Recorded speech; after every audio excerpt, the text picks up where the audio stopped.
están ustedes? Muy buen día, un gusto en saludarles. Donar sangre es un acto que puede salvar vidas. Para donar sangre se deben cumplir una serie de requisitos y pasar por una entrevista médica. Donar sangre es salvar vidas. Cada vez que donas, puedes ayudar a 3 personas que lo necesiten. Es un acto simple y poderoso. Vamos a conversar hoy día con la doctora Cecilia Carrasco, subdirectora del Centro Metropolitano de Santiago de Sangre. Vamos a hablar sobre los requisitos, sobre todos los mitos que existen respecto de el tema de donar sangre y quiénes pueden y quiénes no pueden, ¿no? Así que, hola, ¿cómo estás tú? Muy buen día. Conversamos con la doctora Cecilia Carrasco. Buen día, gracias por recibirnos. Hola, Miriam, muy buenos días. Gracias a ustedes por darnos este espacio y visibilizar este tema que es tan relevante. Oye, sí, claro que es relevante. Resulta que hay una serie de requisitos, de mitos, hay algunos que pueden, hay otros que no, etcétera. Pero, a ver, partamos desde un poquito antes. ¿Qué es el Centro Metropolitano de Sangre? Tengo entendido que existen varios otros también a lo largo de Chile. Bueno, a lo largo de Chile existe el Centro Metropolitano de Sangre de la región metropolitana, el Centro de Sangre de Valparaíso, el Centro de Sangre de Concepción y hay también un centro de sangre más pequeñito ubicado en Puerto Montt. Específicamente el Centro Metropolitano de Sangre es un centro que depende directamente del Ministerio de Salud. Nos encargamos de promover la donación altruista de sangre en la región metropolitana, ¿verdad?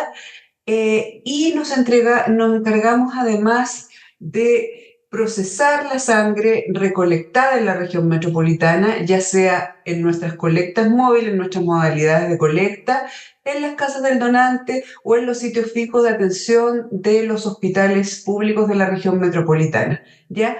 Una vez que nosotros recibimos esta sangre total extraída de los donantes, nosotros lo que hacemos es estudiar los componentes sanguíneos con los exámenes que nos exige el Ministerio de Salud, ¿verdad? Y además fraccionar estos componentes, esta sangre total en componentes sanguíneos. Cada unidad de sangre total no se transfunde como tal, sino que se divide en glóbulos rojos, en plaquetas, en plasma o en plasma y crioprecipitado, dependiendo del proceso de fraccionamiento y de las necesidades que existan. Y cada uno de estos componentes sanguíneos que te acabo de mencionar tiene un uso determinado y también tiene un tiempo de caducidad determinado. En el caso de los glóbulos rojos tienen una vida media de 42 días, ¿ya? Las plaquetas duran 5 días y es nuestro punto crítico habitualmente. Y el plasma dura años porque es un producto que va congelado. En el caso de los glóbulos rojos se usa principalmente en pacientes que han tenido una hemorragia, en pacientes que tienen una anemia que se descompensa, en pacientes que durante una cirugía tienen algún problema importante, por ejemplo, un parto complicado que genere una hemorragia durante un accidente obstétrico y que genere una hemorragia importante, en pacientes también que están sometidos a quimio o radioterapia por la razón que sea, las células de la sangre bajan y por tanto ese paciente va a necesitar muy probablemente glóbulos rojos y también plaquetas. Y las plaquetas son un producto que se utiliza en aquellos pacientes que pueden tener una función alterada de esas plaquetas, un número normal, pero sus plaquetas funcionan mal y por tanto requieren estos refuerzos, o en aquellos pacientes que no producen la cantidad necesaria de plaquetas para poder mantener su proceso de coagulación y formar su trombo y evitar hemorragias, ¿verdad? Y en el caso del plasma, el plasma contiene los factores de coagulación normales del organismo y en aquellos pacientes que tienen algún déficit de alguno de estos factores, no, se transfunde plasma. Eso así como viene grande rasgos, Miriam, pero para que se comprenda. Sí. Oye, sí, o sea, te mandaste, ¿qué quieres que te diga? Te mandaste toda una explicación súper buena, porque en realidad yo no sabía, por ejemplo, que la sangre que uno dona no se transfunde tal cual como yo la doné. No, no es como para hacer una transfusión de sangre tal cual. A lo mejor por eso mismo, y corrígeme si no lo es, cuando se hace ese tipo de transfusión, por eso es el pedido de repente que se hace de X cantidad de donadores de sangre para hacer una transfusión directa, por ejemplo, a un familiar, a una persona conocida. Sí, mira, ahí no hay que entender algo. Cuando ocurre un accidente, ¿Mm? ¿ya? Las donaciones cuando hay una persona que requiere de urgencia transfundirse, ¿ya? Las donaciones en general van a ser posteriores a la necesidad de esa persona. Ya. La urgencia se trata, ¿ya? Pero cuando tú donas sangre, esa sangre tiene el proceso que yo te decía, de estudio. Nosotros tenemos que estudiar algunas enfermedades que conocidamente se transmiten por la sangre, y con esos exámenes realizados, más el grupo sanguíneo, más el fraccionamiento, recién se habilita el producto para ser transfundido. Por lo tanto, desde que tú donas hasta que esos componentes sanguíneos pueden ser transfundidos, van a pasar al menos 24 horas desde la donación, ¿ya? Si el paciente tiene la urgencia, el paciente se transfundió, pero después hay que recuperar, porque hay que pensar que esa sangre que estaba disponible era para otro paciente, por familiares de otras personas que donaron. Y lo otro que hay que tener claro es que cuando uno dona, la sangre que uno dona no va directamente al familiar, porque tenemos ahí el tema de las compatibilidades de grupos, ¿verdad? Nosotros no pedimos un grupo específico para el paciente según el grupo sanguíneo que tiene el paciente. Necesitamos de todos los grupos porque hay pacientes de todos los grupos hospitalizados, ¿verdad? No sé que sea un caso muy excepcional de una cosa muy rara que se pida de manera más específica, pero necesitamos de todos los grupos porque estos componentes sanguíneos que se producen van a los diferentes hospitales y los diferentes pacientes según las necesidades que tenga cada centro. Me quedó clarísimo que en realidad ustedes funcionan como banco de sangre y que tal cual como se ven en las películas a veces, ¿no? Una persona con unos tubitos puestos acá y al otro lado está el paciente con otros tubitos. Eso es mentira, eso no funciona. No es así, porque tienen que estudiar, de partida tienen que estudiar la No es sangre. directo, no es una transfusión directo, eso ya Nunca quedó va, en el pasado. claro, eso ya quedó. Cuando partió en la antigüedad, cuando se empezó a utilizar la transfusión de sangre, era de brazo a brazo, pues, pero así no estudiaban grupos sanguíneos, nada. Entonces a veces los pacientes no continuaban en este mundo. Claro que Sí. sí. Oye, y obviamente ante una urgencia, ustedes tienen que tener estos componentes y se instala entonces en el paciente el que más lo requiera. No es que vaya la sangre completa, digamos, a un ser No va humano. la sangre completa, claro. Claro. Y diariamente, bueno, nosotros distribuimos los componentes sanguíneos en la región metropolitana a distintos hospitales de la región metropolitana. Pucha, a ver, Hospital Barros Luco, Hospital de Buin, Hospital San José, hospitales grandes de la región metropolitana reciben los componentes sanguíneos, y habitualmente estos mismos hospitales grandes también tienen puntos de donación, pero también hospitales que son más chiquititos como Melipilla, Talagante, Peñaflor. Entregamos componentes sanguíneos a 24 hospitales de la región metropolitana, que es más del 80% de la red pública de la región. Oye, hay una preguntita así cortita. ¿Y qué pasa con las clínicas? Las clínicas cada una tiene, porque no son hospitales públicos, ¿no? Las ¿Sí? clínicas tienen también su propio banco de sangre. ¿Cómo lo hacen? Llegado el caso, me imagino que los llaman a ustedes y dicen, oye, necesito con urgencia tal cosa, y ustedes se las mandan, ¿o no? Las clínicas funcionan de manera independiente por el momento, Ya. ¿ya? Nosotros tenemos que terminar de centralizar los hospitales públicos de la región metropolitana. En el tiempo debiesen también incorporarse ellos al modelo de centralización. En este momento existe una sola clínica centralizada con nosotros, que es la Clínica Universidad de los Andes, porque esa clínica se formó hace poquitos años, y en el momento en que esa clínica se creó, ya existía un decreto que decía que de aquí para adelante todos los centros de salud que se formen y requieran contar con unidad de medicina transfusional, o sea, tenían que estar asociados al centro de sangre. Y esa es la única clínica que depende de nosotros. Sí. Oye, hay una cosita, dos cositas que se me pasaron así entre medio de las cosas que tú dijiste. Por una parte, dijiste que los centros de sangre funcionan en distintos lugares y nombraste incluso los lugares donde están.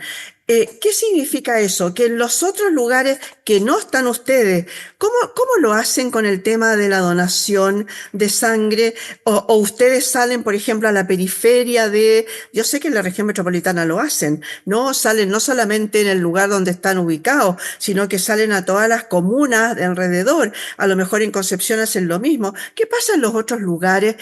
La donación de sangre es a través de hospitales, de CEFAM, de CONSAM, de no sé cómo funciona. Sí. A ver, cada centro de sangre tiene un área geográfica a cargo, ¿ya? Ya, ya, Y dentro de esa área geográfica, algunos lugares, Valparaíso, Concepción, etcétera, algunos tienen diferentes regiones con las cuales funcionan, ¿ya? Y en ese caso lo que se hace es lo mismo, pero centralizado allá. Por ejemplo, el Centro de Sangre de Valparaíso también atiende a Rancagua, San Fernando, ¿ya? El Centro de Sangre de Concepción también atiende localidades de más al sur, pero la recolección de sangre o se hace en colectas móviles, ¿ya? O se realiza en sitios fijos de donación, que los hospitales en general más grandecitos son los que pueden tener estos sitios fijos de donación. Oye, ¿y eso por qué? Porque se supone que la sangre, una vez que se dona, yo he donado sangre y te ponen, ¿no es cierto?, en una silla y la máquina está haciendo todo el tiempo esto, ¿no? Para que se mueva la sangre, supongo, para que no se coagule, no sé. Tiene que tener un tiempo desde que esa bolsita se llenó y llegó al laboratorio o se puede mantener por cierto tiempo para entrar a los estudios. A ver, el proceso de donación en general, voy a explicarlo como desde el principio. Tú llegas al lugar a donar, te hacen una inscripción, te piden tu registro, tu carnet de identidad, ¿verdad? Para corroborar datos, te piden información demográfica. Posteriormente a eso, tú necesitas contestar una preentrevista o un predonación, que son las preguntas muy similares a las que te va a hacer el profesional durante la entrevista. ¿Para qué? Para que tú conozcas las preguntas, para que además puedas recordar algunas fechas importantes que son relevantes para la selección. Por ejemplo, cuándo me hice el tatuaje, cuándo me operé, en qué momento comencé esta nueva relación de pareja, etcétera, ¿ya? Y tú ya entras a la entrevista con esos datos ya un poco más madurados, por decirlo de alguna forma, ¿ya? Después pasas a la entrevista profesional, que dura aproximadamente unos 10, 12 minutos el proceso. Te pinchan el dedito para ver el grupo sanguíneo y también miden la hemoglobina para descartar que tengas un cuadro de anemia, ¿ya? Y te toman la presión arterial. Si todo eso está ok, tú eres apto para donar y pasas al proceso o a la sala de extracción, donde te van a pedir que te laves el brazo. Posteriormente a eso vas a tener que tomar agua, hidratarte con medio litro de agua, ¿ya? Y pasas a la flebotomía o al proceso de punción propiamente tal, con la desinfección que corresponde de la piel, etcétera. Ese proceso dura como máximo, o sea, la extracción propiamente tal dura entre 7 a 10 minutos, que es como lo ideal, ¿ya? Después de eso, bueno, tienes que hacer un reposo por unos 10 minutos en camilla y vuelves a hidratarte con medio litro de agua. Y el sentido de la hidratación es evitar que tú vayas a tener mareo o un desmayo o ¿cómo es que se llama? O una reacción vasovagal. A veces los donantes aseguran haber tomado líquido durante la mañana, pero nosotros no podemos estar seguros de eso. Y no siempre dicen la verdad también. Entonces, por tanto, nosotros nos aseguramos que consuman el agua que corresponde. A propósito, yo también acá tengo mi tacita con agüita. Sí. Entonces nos aseguramos, y sobre todo en esta época de calor es súper relevante que las personas se hidraten. Y ahí también después, mientras está donando, cuando termine la donación, les vamos explicando eh, qué acciones tienen que seguir después de la donación, qué pueden hacer, qué no pueden hacer. Por ejemplo, no pueden salir a trotar ese día, tienen que cuidarse, andar más tranquilos porque se van a sentir más cansados. Y les explicamos una serie de cosas para que se cuiden, unas recomendaciones después de la donación. Eh, Eso. No Oye, sé si se me va algo de lo que quería consultar. sí, hay una cosa que también se me pasó ahí entre la conversa del principio, y es que ¿Ya? tú dijiste en algún momento que la donación se hacía sin pedir ningún tipo de requisito en cuanto al tipo de sangre que la persona tenía, salvo, dijiste, que en algunas ocasiones, por aquellas cosas que son como bien específicas. ¿Cuáles son? Cuéntame un poquito, esto ya viene a grosso modo, el tema de los RH, el tema de a lo mejor hay algún tipo específico de sangre que sea muy difícil de conseguir y si las plaquetas, como decías tú, duran apenas 5 días.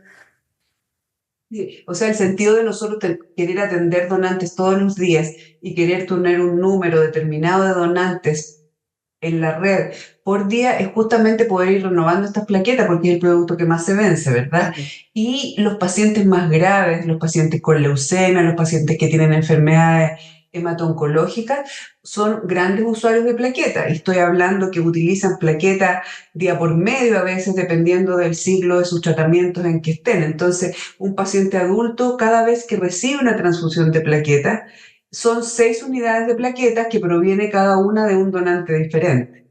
Entonces necesitamos estar renovando ese stock de plaquetas. Eh, ¿Quiere algo otro que me preguntaste? No, está Ahora, bien, está bien, está bien. eso. ¿Qué pasaba Por con los, tanto, qué pasaba con los del grupo RH? Te sanguíneo. preguntaba. Mira, sí, la población en la región metropolitana de las personas que nosotros atendemos es un poco mayor al 50% del grupo sanguíneo ORH positivo, ¿ya? Después viene el grupo A positivo y después viene el grupo B en menor proporción, ¿ya? Y también en menor proporción aún el grupo AB. Eso en cuanto al grupo sanguíneo. Y en cuanto al RH, la gran mayoría de las personas son RH positivo y un grupo mucho menor son RH negativo. Por tanto, de repente se nos junta que un paciente AB, que es un porcentaje pequeño de la donación, y es AB además RH negativo, que es menor porcentaje de la población, necesita sangre. Y muy probablemente ese grupo sanguíneo y ese RH se va a concentrar dentro de personas familiares cercanos o no tan cercanos. Por tanto, ahí de repente hacemos un llamado específico para que donen sangre las personas AB negativo. Nosotros también tenemos información dentro de nuestros donantes de los grupos sanguíneos de las personas y de su RH, por tanto, en algunas ocasiones, o sea, habitualmente estamos haciendo call center invitando a donar, ¿ya? Pero en algunas ocasiones en que son grupos de menor frecuencia, nosotros sacamos listado y comenzamos a llamar a los donantes y ahí les pido disculpas si de repente somos muy catetes porque la verdad es que ante la necesidad de otra persona hay que hacerlo, nos puede tocar a cualquiera, ¿verdad? Entonces tratamos, vemos que un paciente está necesitando mucho de un grupo sanguíneo determinado, que no está el stock muy bueno porque la frecuencia de ese grupo es baja o porque había una demanda mayor en el periodo, entonces necesitamos ahí mover y tratar de facilitar la donación de ese grupo sanguíneo. Claro que sí, bueno, eso te iba a preguntar precisamente si ustedes tenían a aquellos donantes que son de una sangre bien específica y bien escasa, digamos, bien exclusiva, ¿no? Ustedes tenían un catastro de esas personas, de tal manera de que catetearlos, llegaba el momento de decirle, oye, necesitamos con urgencia, vengan, etcétera. Bueno, ahora para ir más o menos ya redondeando y terminando, hemos hablado, incluso me hablaste de los requisitos, de más o menos lo que se hacía, etcétera, para el tema de la donación. Pero hablemos ahora de los que no pueden donar, porque de repente hay gente que dice, oye, pero yo tuve, no sé, te voy a inventar, sarampión cuando era chica, pero ya no, o a lo mejor tuve hepatitis, pero me curé, me sané. ¿Quiénes pueden donar y quiénes no pueden donar bajo ningún aspecto? Estamos primero por los requisitos bien generales de quienes pueden donar, ¿ya? Necesitamos que las personas tengan más de 18 años, ¿ya? También podría donar una persona que ya cumplió los 17 y que su tutor o padre o madre viene con esa persona y autoriza la donación, ¿ya? Que son casos como más excepcionales. ¿Y hasta qué edad pueden donar las personas? Hasta los 60 años si nunca han donado, entre los 60 y 65 años siempre y cuando exista una evaluación médica antes de donar, y entre los 65 y los 70 años, siempre y cuando esa persona haya tenido alguna donación sin ningún incidente en los últimos 12 meses. ¿Ya? Eso así como general de la edad. El peso de las personas que donan tienen que tener más de 50 kilos. ¿Por qué? Porque nosotros tenemos que sacar un volumen sanguíneo estándar a cada donante.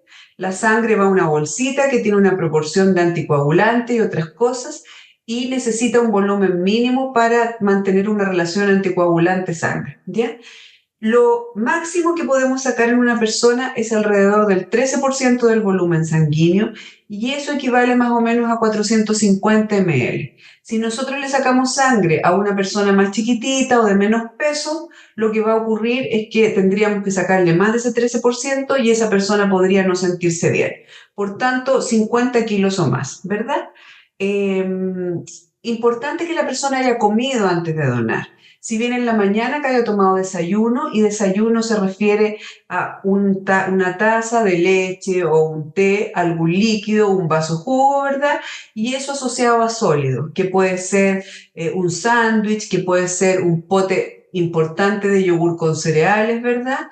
No me basta la galletita de agua con un té, eso no es desayuno, ¿ya? Tampoco queremos que lleguen con desayuno así de campeones, cargados a la grasa, porque después vamos a tener algunos problemas ahí en la producción de los componentes sanguíneos. Si las personas han donado previamente, en el caso de las mujeres, necesitamos que hayan pasado más de 4 meses de la donación anterior y en el caso de los hombres 3. A las mujeres se les da un poquito más de plazo, básicamente porque tendemos a hacer anemia, porque además menstruamos, ¿verdad? Y eso hace que necesitemos estar regularmente recuperando nuestro fierro y nuestra cantidad de glóbulos rojos. ¿Qué otra cosa más se me olvida así como general? Eh, ya, y en cuanto a las cosas que no. Ujú. ¿Ya? No pueden donar, también en general, las personas que eh, tienen diabetes y utilizan insulina.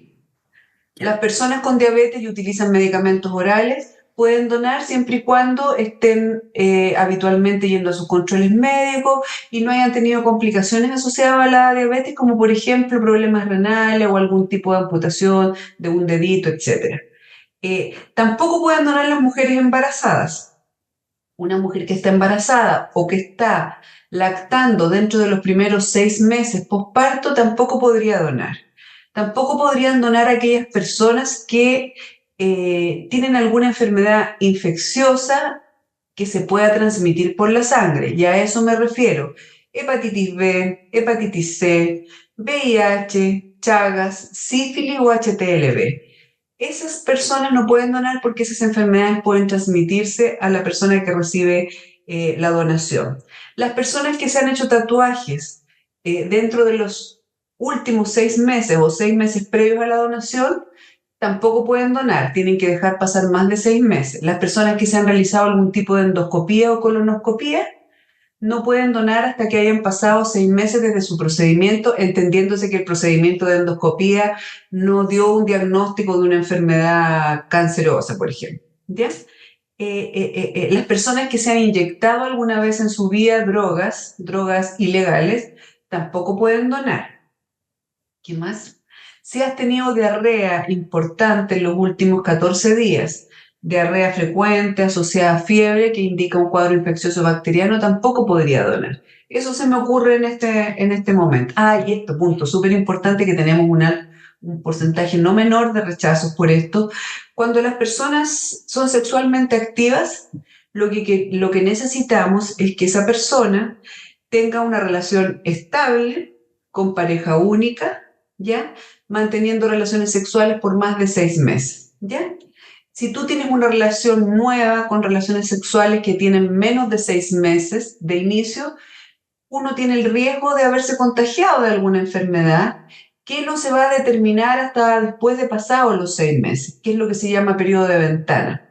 Nosotros por eso somos tan acuciosos en ese punto, porque hay enfermedades infecciosas en las cuales tú puedes estar contagiado, pero que no se puede diagnosticar con los exámenes de laboratorio hasta que no hayan pasado más o menos 4, 5, 6 meses desde el contagio. Por eso que es tan relevante ese punto, por eso también con las endoscopías y con otros que necesitamos tener un plazo desde realizado el procedimiento hasta que la persona done.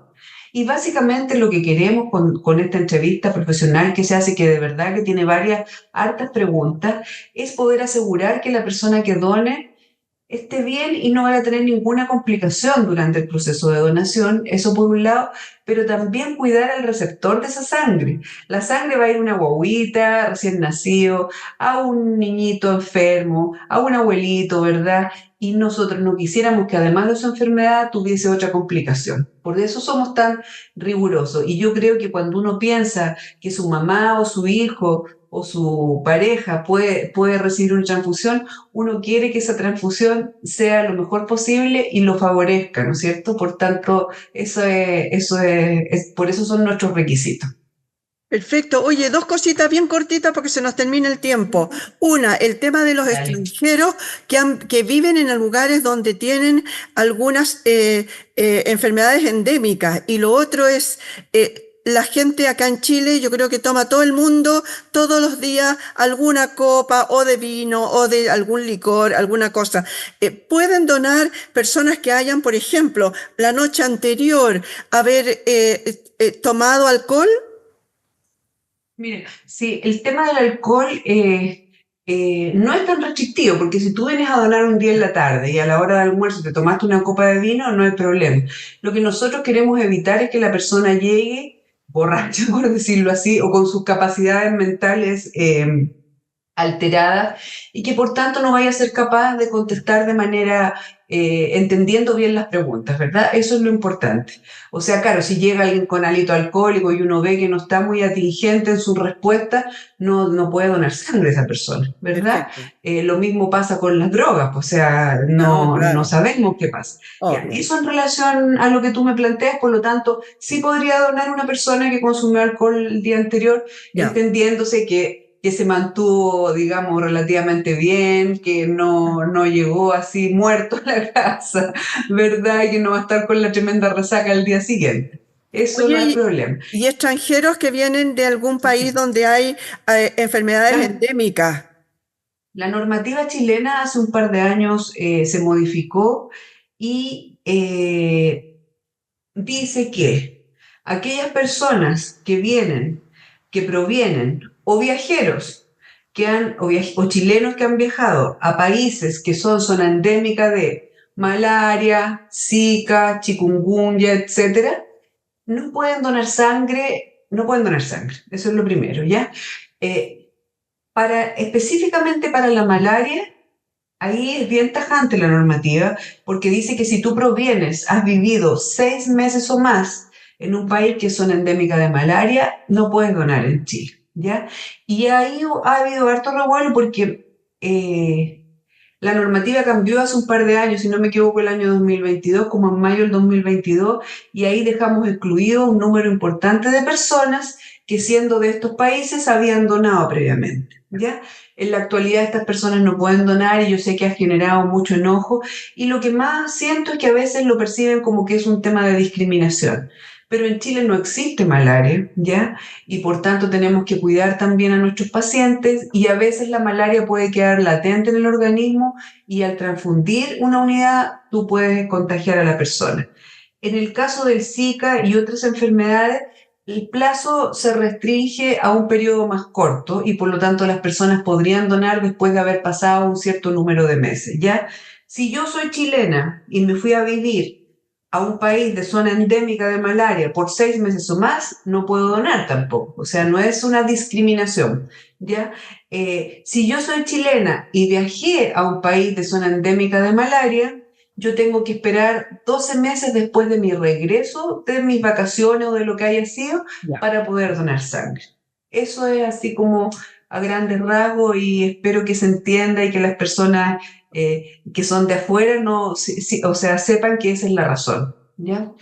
Muchas gracias, doctora Cecilia Carrasco, subdirectora del Centro Metropolitano de Sangre. Muchas gracias por haber estado hoy día con nosotros. Se nos fue el tiempo terriblemente, pero había mucho que preguntarte. Sí, Miriam, yo te agradezco a ti el espacio, estuvo muy entretenida la conversación y bueno, dejo invitar a las personas a acercarse a donar sangre. Ahora en el verano habitualmente nuestro stock, por razones obvias, porque la gente se va de vacaciones, ¿verdad? Nos va bajando, pero los pacientitos siguen hospitalizados igual y requiriendo sangre. Así que una invitación para que se acerquen a donar sangre. El proceso dura aproximadamente 40 minutos. Con una donación pueden ayudar a 3 personas adultas, si son guaguitas pueden ayudar a más personas. Y antes de salir de vacaciones, vengan a donar, chiquillos, los esperamos acá. Somos todos muy simpáticos y cariñosos, así que atrévanse a vivir este proceso que es bastante simple.